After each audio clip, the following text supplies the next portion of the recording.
Amen. Contrôler toutes choses. Alléluia. Amen. Les événements que nous subissons sur la terre ne l'influencent pas, ne le bougent pas, ne le modifient pas. Alléluia. L'auteur de la Bible dit il n'a ni changement ni ombre de variation. Alléluia. Amen. Alléluia. Amen. Que son nom soit béni ce matin. Je voudrais encore profiter de l'opportunité pour dire merci au pasteur pour la collaboration. Il nous a fait cette marque de confiance et nous sommes reconnaissants. Que Dieu vous bénisse, pasteur. Alléluia.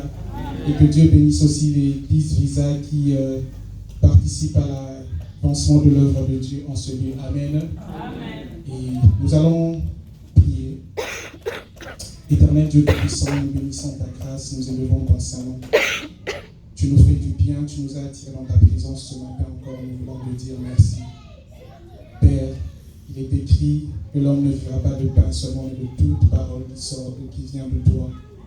Et ce matin, alors que tu nous donnes la grâce de pouvoir participer à l'édification de ton peuple, nous te prions, Seigneur, ô Dieu, de pouvoir assister au milieu de nous, d'ingérer, Seigneur, ô Dieu, la transmission de cette parole. Que le Saint-Esprit puisse coordonner toutes choses afin que tes buts soient atteints dans la vie de quelqu'un. Père, nous voulons, ô Dieu, préparer ton peuple à ta rencontre et nous ne pouvons le faire sans toi. Est-ce que ton esprit soit au milieu de nous? Accorde-nous la capacité de pouvoir transmettre dans un langage simple ce que tu veux que ton peuple comprenne, pour que la gloire te revienne et que ce peuple soit prêt pour toi. Au nom de Jésus, nous avons prié. Amen.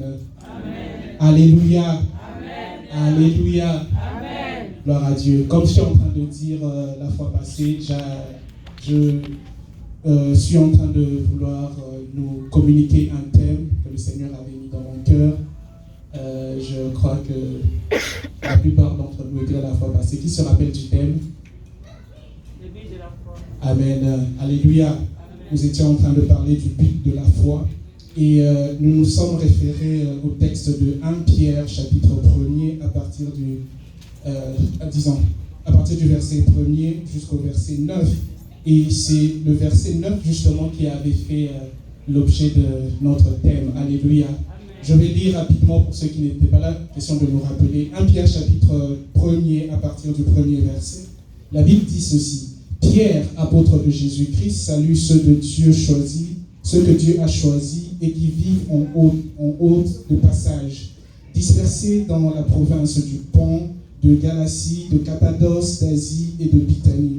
Dieu, le Père, vous a choisi d'avance, conformément à son plan, et vous lui avez été consacrés par l'Esprit pour obéir à Jésus-Christ et d'être purifiés par l'aspersion du sang.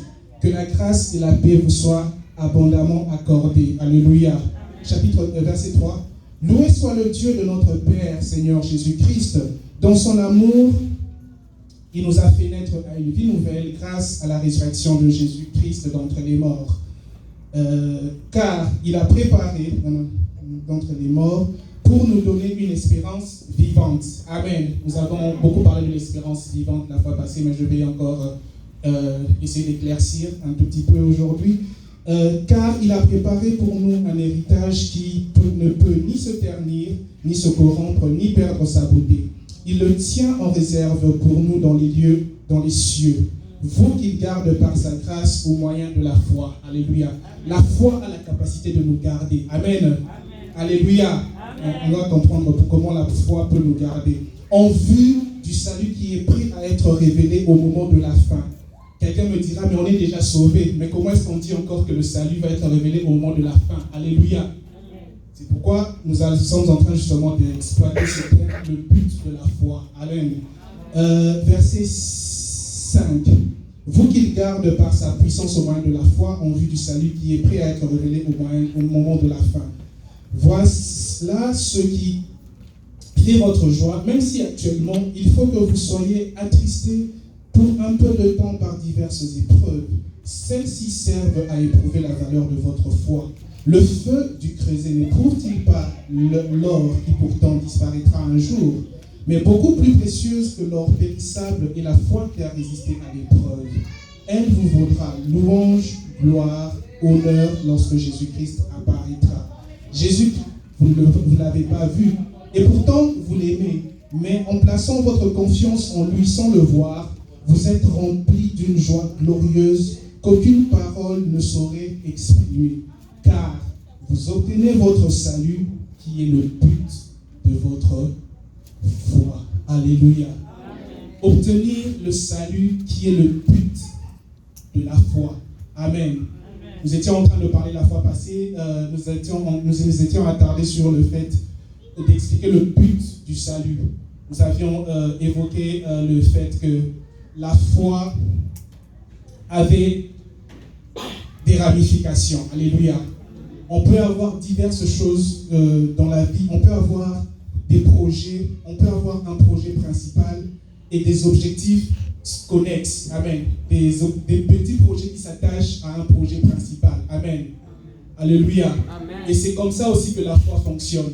Nous avons des éléments qui nous sont nécessaires à la vie que nous pouvons obtenir par la foi. Alléluia. Amen. À certaines personnes peut-être se posent la question, mais est-ce que la foi, quand on prie pour les malades, est-ce qu'on n'a pas besoin de la foi pour qu'ils soient guéris? Quand on prie à Dieu, est-ce qu'on n'a pas besoin de la foi pour avoir des réponses à des questions liées à la vie ici-bas sur terre?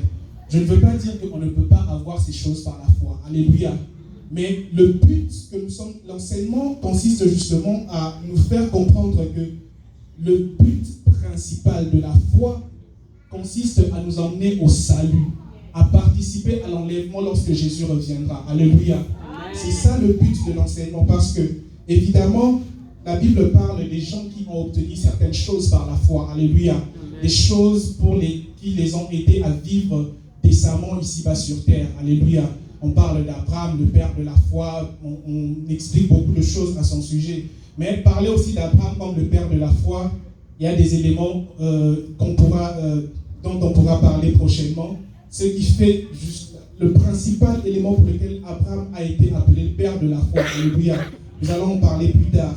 Mais là, je voudrais continuer par rapport à ce que nous avions commencé la fois passée, où nous étions en train de dire que le but principal de la foi, justement, était le salut de l'âme. Alléluia. Amen. Quelqu'un me dira, comme je disais, est-ce qu'on ne peut pas s'attendre à certaines choses par la foi? La prière fervente du juste a une grande efficacité. Imiter ceux qui par la foi et la persévérance ont hérité des promesses. Amen. Je suis d'accord avec toutes ces choses. Alléluia. Amen. Mais le principal, le but de la foi, alléluia, c'est le salut qui va être révélé. Amen. Si on peut jeter un coup d'œil dans Romains chapitre 8 à partir du verset 18. Romains chapitre 8 à partir du verset 18 dit ceci. J'estime d'ailleurs qu'il n'y a aucune mesure entre les souffrances de la vie présente et la gloire qui va être révélée en nous. Alléluia. Il dit il n'y a aucune mesure entre les souffrances présentes et la gloire qui va être révélée dans le futur. Amen. C'est en effet une révélation des fils de Dieu que la création attend avec un ardent désir. Car la création a été soumise au pouvoir de la fragilité. Cela n'est point de son propre gré, mais à cause de celui qui l'y a soumise. Il a toutefois donné une espérance. C'est que la création elle-même sera délivrée de la puissance de la corruption qui l'a servi pour accéder à la liberté que les enfants de Dieu connaîtront dans la gloire. Il ne parle pas du présent, il parle du futur. Amen. Donc ce sont des gens, c'est une église qui connaît déjà le Seigneur. Ils sont en train d'espérer que Jésus revienne comme il l'a promis. Alléluia. Amen. Ils espèrent et il leur dit que vous connaîtrez une gloire à venir. Amen. Cette gloire-là, c'est justement lorsque le Fils de Dieu serait révélé à eux. Ils vont connaître cette gloire. Cette gloire leur sera révélée. Verset 22. Nous le savons bien en effet. Jusqu'à présent, la création toute entière est unie dans un profond gémissement et dans les douleurs d'enfantement. Elle n'est pas seule à gémir, car nous aussi, qui avons reçu l'Esprit comme avant-goût de la gloire, nous gémissons du fond de cœur en attendant d'être pleinement établis dans notre condition de fils adoptifs de Dieu. Alléluia. Donc nous serons pleinement établis dans notre condition de fils adoptifs de Dieu lorsque Jésus reviendra. Alléluia. Il dit que nous avons reçu l'Esprit comme un avant-goût. Alléluia. L'Esprit nous a été donné comme un avant-goût par rapport au salut qui sera révélé plus tard. Amen. Mais nous sommes encore sur la terre et il nous arrive de subir certaines choses, de traverser par des événements et d'avoir des éléments qui bougent notre vie ici-bas sur terre. Amen. Qui influencent parfois négativement notre existence. Alléluia. Et cela, justement, il ne veut pas que les circonstances que nous traversons puissent nous empêcher d'accéder à la finalité du salut. Alléluia. C'est ainsi qu'il est en train de les exhorter. Ici, là, c'est l'apôtre Paul qui parle à l'église de Rome, justement. Verset 24. Car nous sommes sauvés, mais c'est en espérance. Alléluia. Nous sommes sauvés, mais en espérance. Donc, il ne faut pas t'inquiéter. Tu as reçu Jésus, c'est une bonne chose. Mais la finalité, ce sera le salut qui sera accordé lorsque Jésus reviendra. Alléluia. Nous sommes sauvés en espérance. Or, voici ce que l'on espère, ce n'est plus espérer. Qui en effet continue à espérer ce qu'il voit. Alléluia. Qui continue à espérer ce qu'il voit. Alléluia. Donc, puisque Jésus, nous ne le voyons pas encore, nous devons continuer à espérer. Amen. Amen. Alléluia. Amen.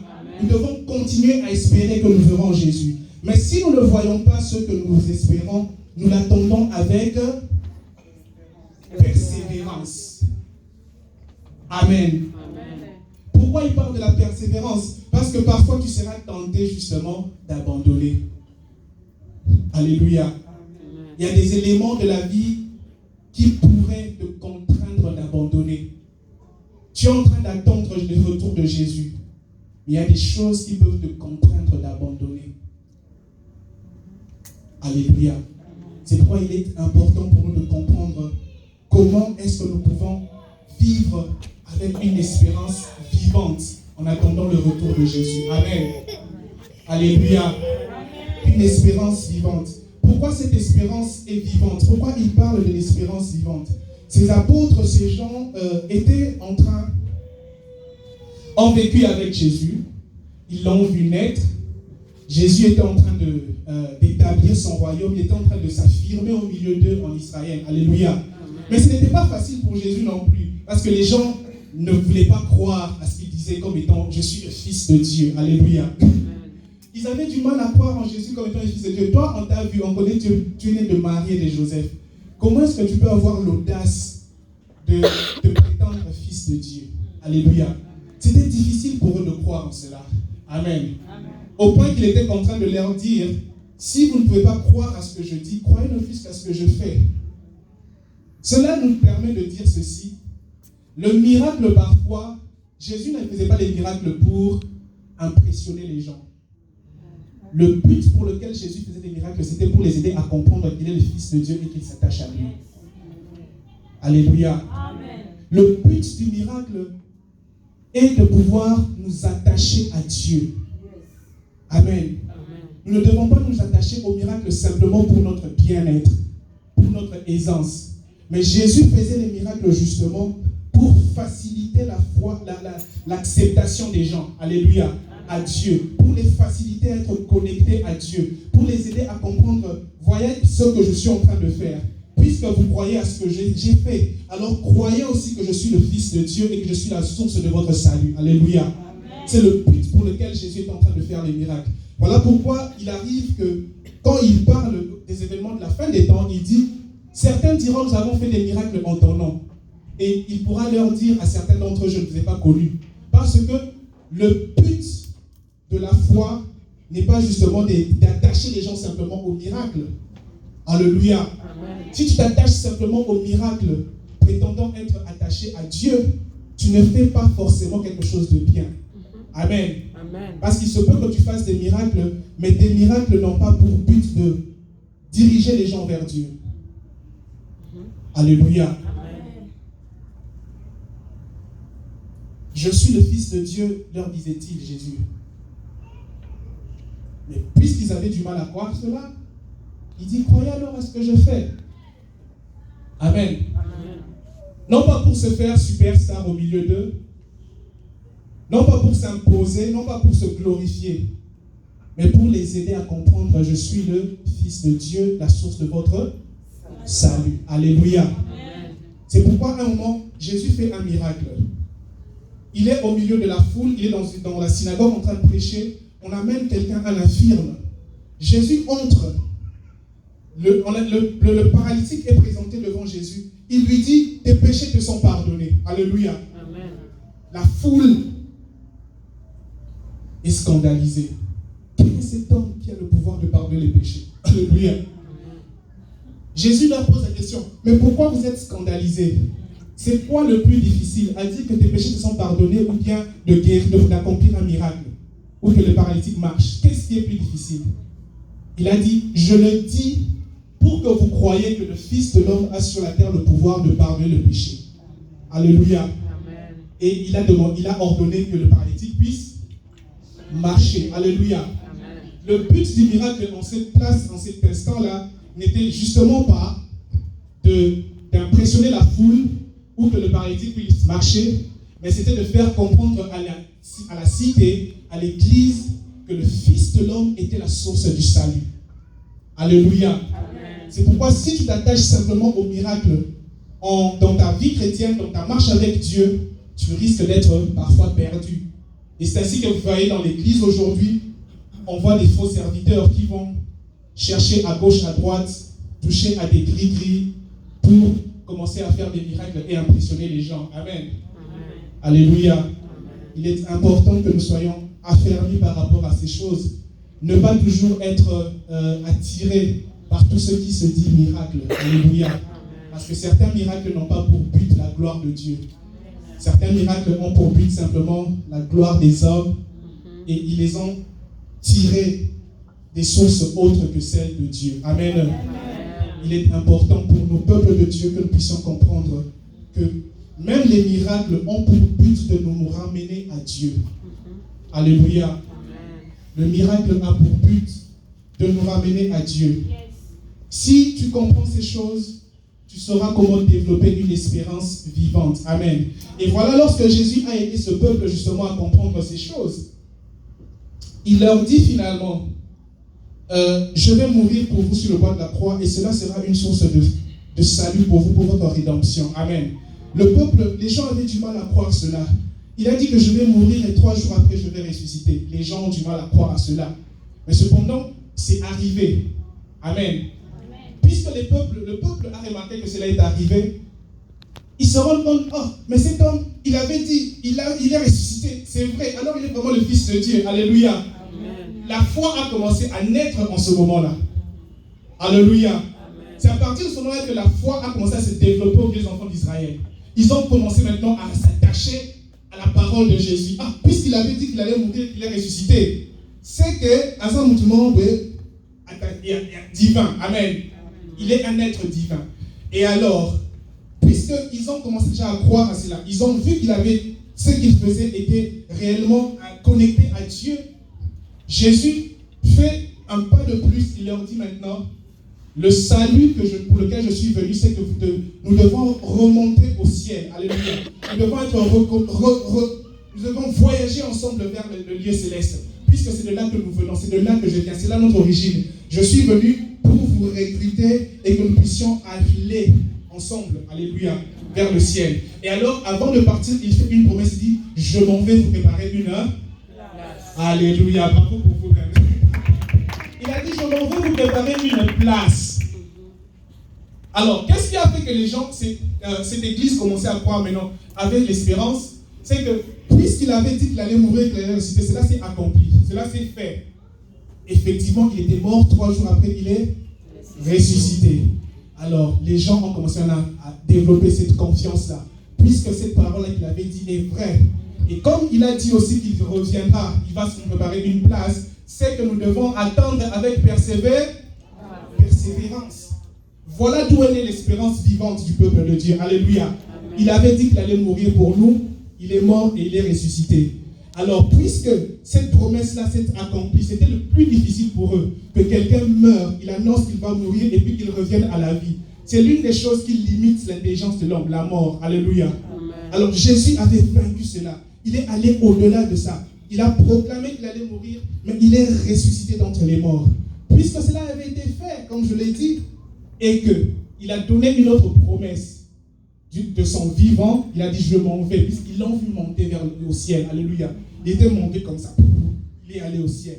Et il leur a dit, je reviens. Je m'en vais vous préparer une place.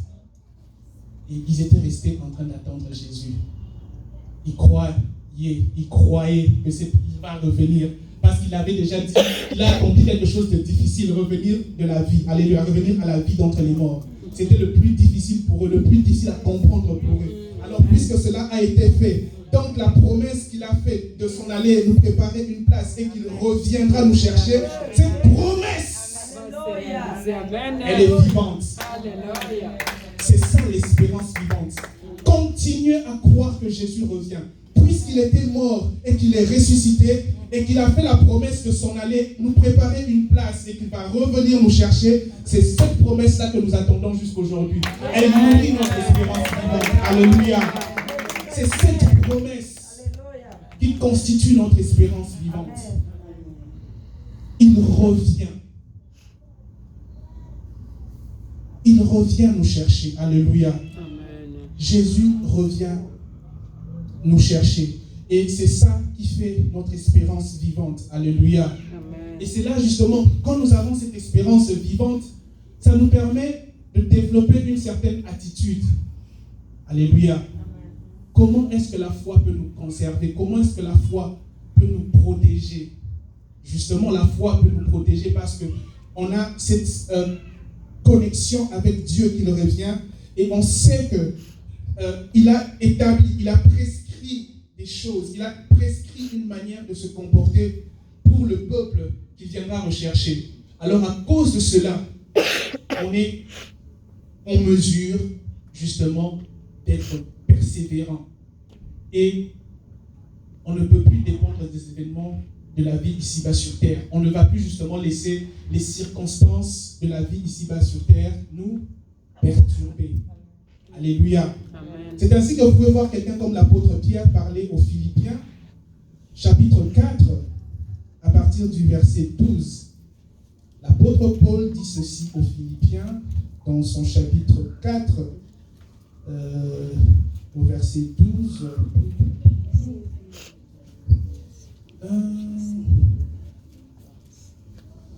Ok, il dit ceci au chapitre verset 4, verset 12.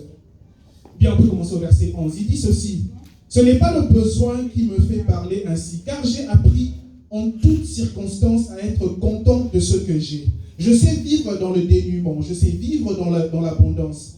C'est le secret que j'ai appris.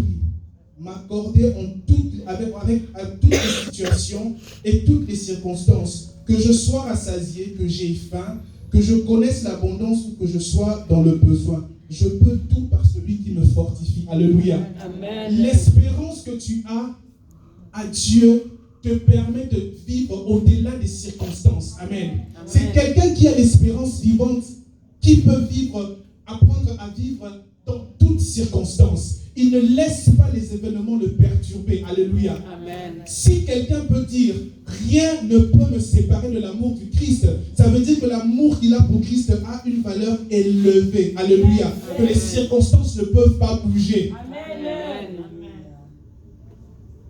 Alléluia. Amen. Il faut avoir un niveau d'espérance élevé pour que les circonstances que tu traverses ne perturbent pas ta foi. Amen.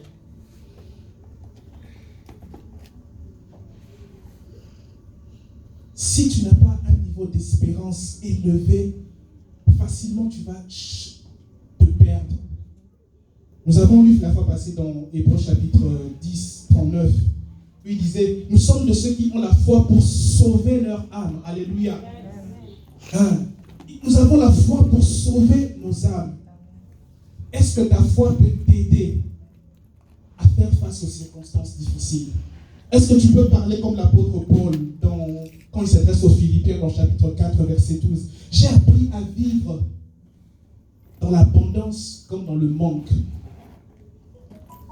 Que j'ai tout ou que je n'ai rien, je peux tout par celui qui me fortifie. Alléluia. Amen. Celui qui le fortifie justement, c'est qui? C'est Jésus, en qui il a placé son espérance. Amen. Puisque l'espérance que j'ai en lui me tient bon, me tient ferme, alors les circonstances autour de moi ne peuvent plus me déranger, ne peuvent plus m'emmener dans le gouffre de l'enfer et d'abandonner ma foi. Alléluia. Amen. C'est ce que l'apôtre Paul est justement en train de dire. Je ne peux pas laisser les événements autour de moi influencer négativement l'espérance que j'ai. Alléluia. Amen. Alléluia. Amen. L'espérance vivante. Amen. Amen. Et quand nous parlons de la foi justement dans ce sens-là, le texte de Hébreux chapitre 11 que j'aime bien nous permet de pouvoir développer un point aussi que nous allons, sur lequel nous allons jeter un coup d'œil tout à l'heure.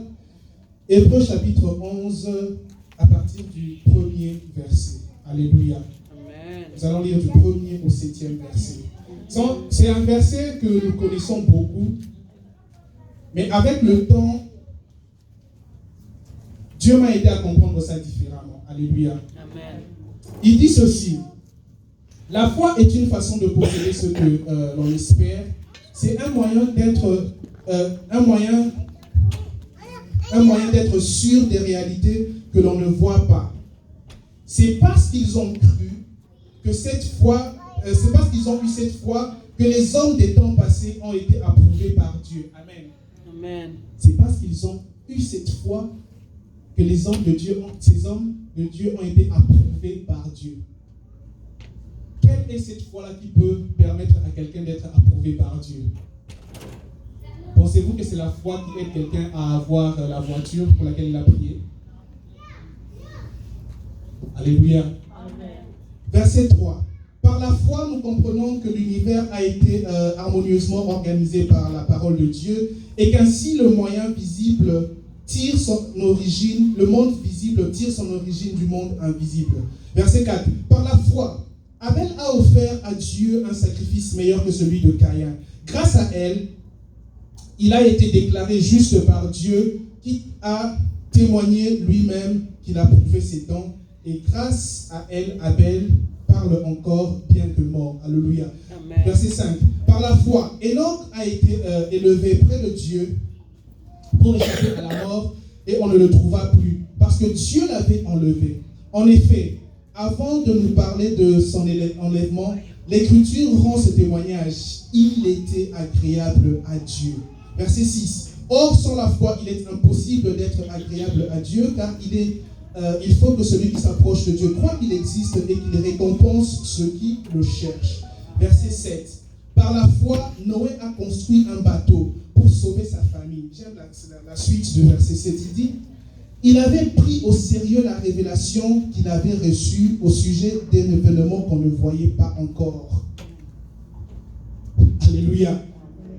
Pourquoi Abraham avait la foi? Pourquoi est-ce qu'on parle de la foi d'Abraham? Parce qu'il a cru à un événement qu'il ne voyait pas encore. C'était quoi cet événement? Être sauvé du déluge. Alléluia. Et nous aussi, il y a un événement auquel nous croyons que nous ne voyons pas encore. C'est lequel? L'enlèvement, le retour de Christ. C'est de cette foi-là qu'il s'agit lorsqu'on parle de Hébreux. On parle dans Hébreux 11. La foi qui nous permet de croire à un événement qu'on ne voit pas encore. Alléluia. Amen. Et maintenant, quand nous revenons au verset 1er de Hébreux 11, la foi est une ferme assurance des choses qu'on espère, une démonstration de celles qu'on ne voit pas. Comme je dis, on espère un événement futur, celui du retour de Christ. Mais comment est-ce que cela se démontre? C'est ça maintenant la question. Une démonstration de celle que l'on ne voit pas. Parce que ce que le Seigneur attend de nous, c'est justement de démontrer, d'avoir une attitude de quelqu'un qui espère à son retour. Et il le démontre par son style de vie. Alléluia. Amen. La démonstration dont il s'agit ici, c'est justement le style de vie que nous menons sur terre qui fait comprendre à notre environnement que nous sommes différents. Le comportement que j'ai, il est fonction de mon attente future. Je démontre ma foi au retour du Christ par mon comportement ici-bas sur terre. Puisque j'attends avec espérance le retour de Christ, la manière pour moi de le démontrer, c'est de vivre conformément à la parole de Dieu. Une ferme assurance de ce que l'on espère et une démonstration par les attitudes, par les actes, par le comportement. C'est par ton comportement que tu vas démontrer au monde que tu as la foi au retour du Christ. Alléluia. Amen. C'est notre comportement, c'est notre attitude qui va démontrer notre attente du royaume de cieux à venir. Alléluia. Amen. Nous y croyons, mais c'est à venir, c'est futur. C'est pourquoi l'apôtre Pierre, quand il parle, là on a lu, il dit, afin que vous ayez la foi, le but, vous ayez le salut de vos âmes qui est le but de votre foi. Parce que le salut sera révélé à la fin lorsque Jésus reviendra. Amen. Ne soyez pas confondus, comme j'ai dit la fois passée. Quand nous avons reçu le Seigneur Jésus au début, c'est une bonne chose. Alléluia. Mais la foi le salut est un processus qui va s'achever avec le retour du Christ, avec l'enlèvement de l'Église. Alléluia. C'est là que le salut sera accompli, sera parfait. Mais Jésus est venu nous faire entrer dans le processus du salut qui consiste à nous ramener vers Dieu à la fin. Alléluia. Parce que c'est là notre origine. Alléluia. Nous venons de Dieu et nous devons repartir vers Dieu. Je prie que personne de ceux qui écoutent ce message ne puisse se perdre. Que tous ceux qui sont en train d'écouter ce message, d'une manière ou d'une autre, accèdent au salut. Parce que vous allez conformer vos vies aux conditions qui sont requises pour ceux qui doivent être enlevés. Alléluia. Ceux qui s'attendent à ce retour de Christ le démontrent par un style de vie. Alléluia. Je n'ai pas besoin de pointer le style de vie de quelqu'un. Je n'ai pas besoin de pointer ton péché. Je n'ai pas besoin de pointer ta manière de faire les choses qui n'est pas bonne. Tu as l'Esprit de Dieu. La Bible dit, nous avons reçu l'Esprit de Dieu comme avant-goût. Alléluia. Alléluia. Nous avons reçu l'Esprit de Dieu comme avant-goût. Et l'Esprit de Dieu, justement, nous aide à comprendre ce qui nous empêche d'être en accord avec Dieu. Alléluia. Comme j'aime le dire parfois aux gens, parfois les gens ont du mal à comprendre, à prier, dire, Seigneur, je veux ta justice dans ma vie. Je m'approche devant ton trône de justice. Amen. Les gens ont parfois du mal à faire ces prières. Alléluia. On a peur de la justice de Dieu. Mais je dis généralement aux gens, dans le temps de la grâce, le but de la justice de Dieu est de nous aider à comprendre ce qui nous éloigne de Dieu. Alléluia. La justice de Dieu va commencer à condamner à la fin des temps, le jour du jugement. Mais puisque nous sommes dans le temps de la grâce, le but de la justice de Dieu, quand tu t'y approches, c'est comme un miroir. Alléluia. Ça t'aide à voir où est-ce qu'il y a les défauts. Amen. Et puisque tu contemples la gloire de Dieu comme un miroir devant une justice, devant un miroir, cette justice-là te permet de voir les choses qui t'empêchent d'être conforme au statut des personnes que Jésus viendra prendre à l'enlèvement. C'est pourquoi tu dois apprendre à aimer la justice de Dieu. Alléluia. Amen. Elle va t'aider à être conforme au standard que Jésus sera en train d'attendre, au standard des personnes que Jésus viendra chercher. Alléluia. Amen. Apprends à aimer la justice de Dieu. Parce qu'elle va t'aider dans ce sens-là. Amen. Amen. Alléluia. Amen. La foi, suis-je en train de dire, a des éléments connexes. Alléluia. Par la foi, on peut accéder aux promesses. C'est vrai. les promesses liées à la vie ici-bas sur terre aussi. Amen. Je n'en disconviens pas. Comment est-ce que la foi, justement, fonctionne dans ces paramètres? Vous voyez comme un match de football. J'étais en train de prier, Dieu de m'aider à expliquer cette chose. Il m'a donné l'exemple du football. Alléluia. Comment fonctionne le football? Quand on joue au football, c'est quoi la finalité? Oh, peut-être la football, c'est marquer le but. Et on crie quoi? Goal! Comment les Anglais disent? Goal! But. Alléluia. Les joueurs peuvent faire tout ce qu'ils veulent sur le terrain. Tu peux dribbler, tu peux faire tout ce que tu veux. Les gens vont crier aussi quand tu fais tes dribbles là, quand tu fais les chobos. Alléluia. C'est comme les miracles. Les chobos que tu fais là, ce sont les miracles que tu peux en train de faire. Ce sont les dons que tu peux manifester ou exercer. Alléluia. Mais le but, la finalité, c'est que tu dois marquer le but. La balle doit entrer au poteau. Et c'est ça l'enlèvement. Alléluia. Amen. Tu peux faire toutes sortes de choses sur le terrain, en train de dribbler, en train de faire des chobos, en train de faire des lobes, tout ce que tu veux. Si tu ne marques pas, si la balle n'entre pas à la fin, zéro. C'est ça le but de la foi. Tout ce que tu peux faire sur terre, si ça ne t'aide pas à accéder au ciel à la fin des temps, zéro. Voilà le but de la foi. Finalité, il faut pas les écoutes en filer. Amen. Est-ce que ta foi, les choses que tu fais, même par la foi, quand tu étudies par la foi, Seigneur, donne-moi de réussir à cet examen. Oui, tu vas réussir. Mais est-ce que la finalité, même quand tu vas commencer à travailler, est-ce que la finalité va te permettre de participer à l'enlèvement? Ça, non, va chobo. Il a acheté une nouvelle voiture. Yes! On va acclamer. Alléluia. Fais des miracles, les aveugles marchent. On va acclamer. Mais la finalité, est-ce que pas les continents à poteau? Le but de la foi.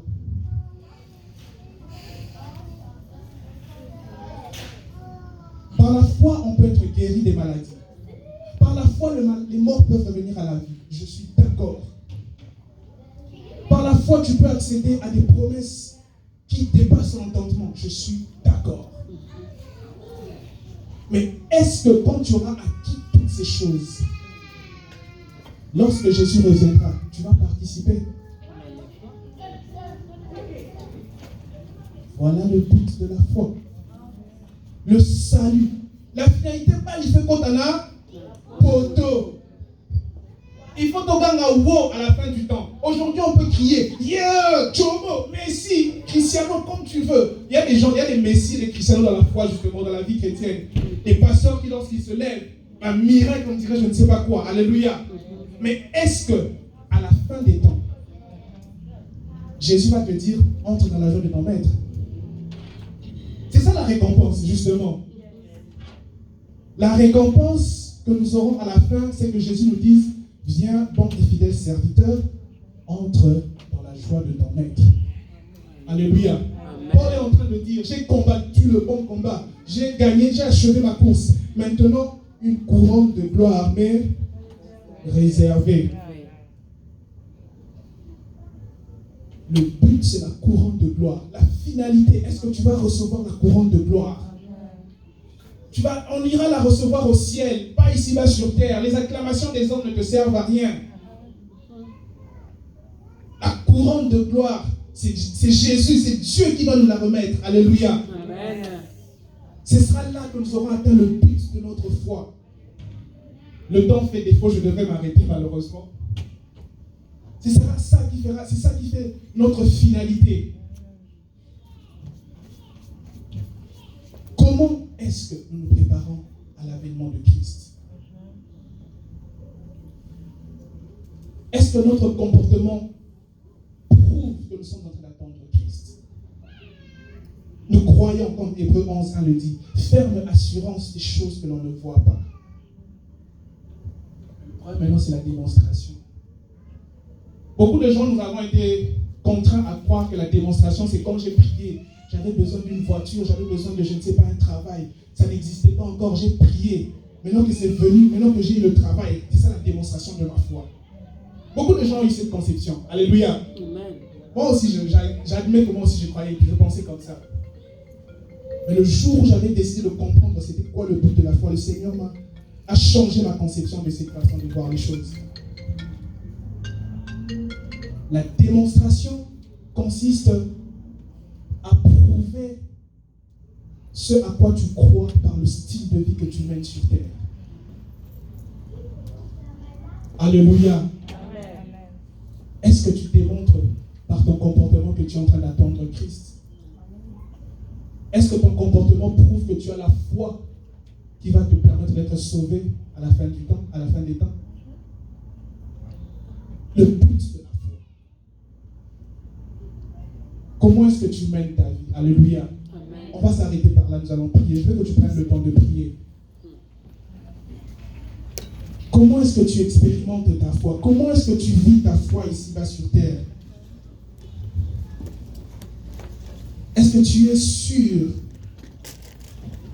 que la manière dont tu vis aujourd'hui, la manière dont tu expérimentes ta vie te permettra d'être sauvé?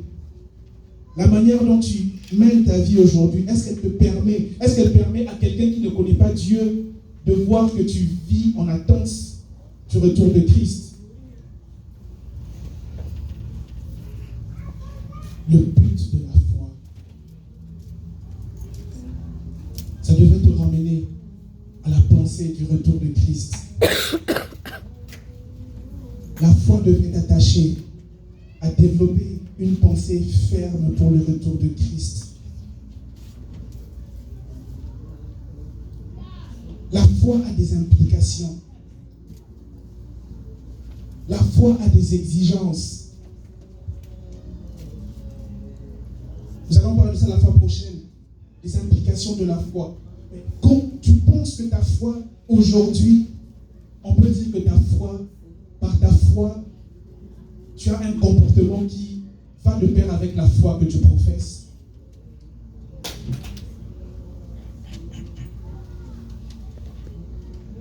Je veux que chacun entre au-dedans de lui-même. Je ne veux pas donner des directives particulières pour prier. Je sais que j'ai dit beaucoup de choses. Il y a certainement quelque chose de particulier sur lequel le Saint-Esprit t'a demandé de prier ou attirer ton attention.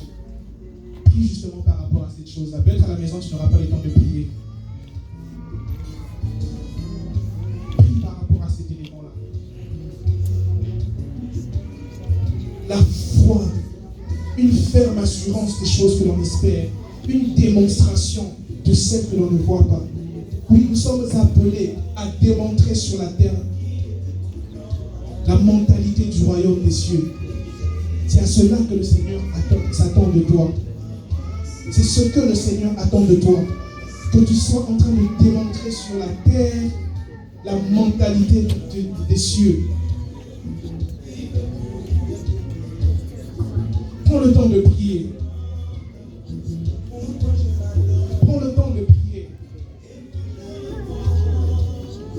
Je veux que ma foi puisse être la motivation de mes actes, de mon comportement, que ma foi soit le socle de mon comportement.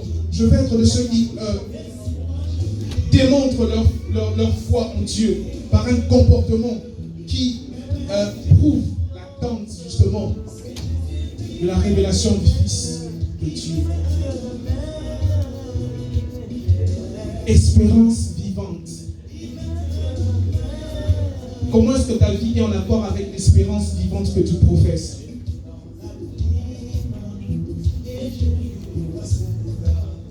Prends le temps de parler à Dieu. Prends le temps de parler à Dieu. Toi-même, tu connais les attitudes de ton cœur, tu connais le comportement que tu affiches, pour lequel le Seigneur ne manque pas chaque fois de te dire arrête ceci, change ceci, arrête ça, fais ça. Tu connais ces choses-là.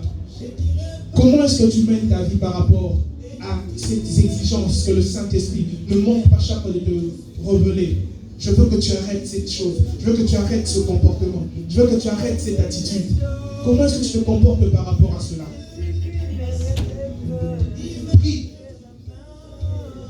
Soumets-toi à Dieu. Examine-toi toi-même. Je ne suis pas là pour te juger. Je veux simplement t'aider à penser, à repenser ton attente, à repenser ton comportement. Prends le temps de prier par rapport à cela.